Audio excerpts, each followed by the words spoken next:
وہ مشن لے کے چلے ہیں جو پروردگار کی رضا ہے۔ وَرَفَعْنَا لَكَ ذِكْرَكَ۔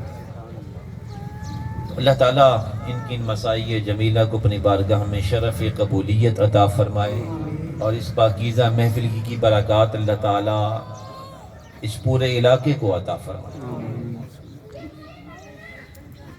قرآن مجید میرے حضور کی نعت ہے۔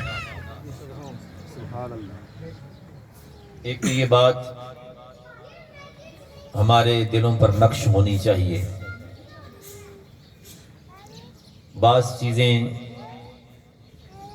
ہماری غفلت کہہ لیجئے، لاپرواہی کہہ لیجئے، یا نرمی کہہ لیجئے کہ ہم ٹوکتے نہیں ہیں تو باتیں بڑھتے بڑھتے بڑھتے عقیدہ بن جاتی ہیں۔ انہی میں سے ایک بات یہ بھی ہے، نعت شریف بہت بابرکت چیز ہے، عشق کو جلا ملتی ہے، لیکن ہم نے کبھی اس بات پر غور نہیں کیا کہ ہم ظہوری صاحب کی لکھی نعت پڑھتے ہیں، اعظم چشتی کی لکھی نعت پڑھتے ہیں، تاجدار بریلی کا لکھا کلام پڑھتے ہیں۔ حضور کی سب سے بڑی نعت تو قرآن مجید ہے، یہ اللہ کا کلام ہے، رب نے اپنے محبوب کی شان میں اتارا ہے۔ ہمیں اپنا قلبی تعلق قرآن مجید کے ساتھ بھی مضبوط کرنا چاہیے۔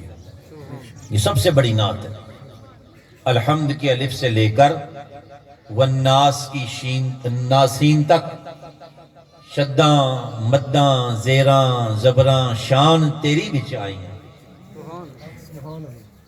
پورا قرآن، میں نے اسی بات کی وضاحت کے لیے جو آغاز کیا، قرآن مجید کا بھی آغاز ہے الف لام میم۔ قرآن مجید کی آیات بنیادی طور پہ دو طرح کی ہیں، ایک محکمات۔ آیات محکمات وہ ہیں کہ جن الفاظ کا معنی بھی ہمیں معلوم ہے اور اس کا مفہوم بھی ہم جانتے ہیں۔ عربی کے جو الفاظ ہیں، ایک کسی لفظ کا معنی ہوتا ہے، ایک اس کا مفہوم ہوتا ہے۔ ہم اس کا معنی بھی جانتے ہیں، یعنی ترجمہ کر سکتے ہیں کہ اس لفظ کا یہ مطلب ہے لغت میں، اور اس کا یہ مفہوم ہے۔ انہیں کہتے ہیں آیات محکمات۔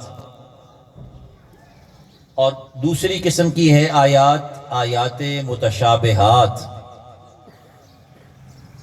آیات متشابہات وہ ہیں کہ جن آیات کا ہم معنی تو جانتے ہیں مگر ان کا مفہوم نہیں جانتے۔ لفظوں کا مطلب ہم ترجمہ کر سکتے ہیں لیکن اس کا مفہوم کیا ہے ہم وہ نہیں جان سکتے۔ مثال کے طور پر ید اللہ فوق ایدیہم، ان کے ہاتھوں پہ اللہ کا ہاتھ۔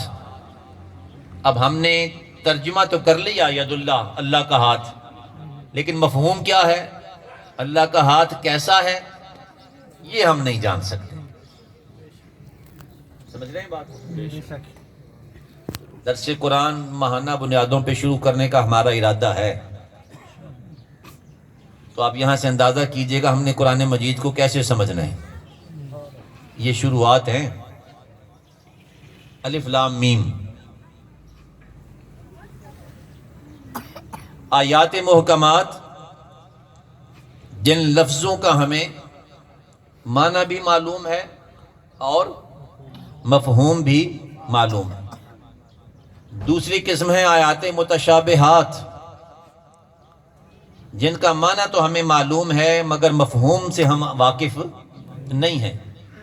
اسی متشابہات کی ایک اگلی قسم ہے، انہیں کہتے ہیں مقطعات۔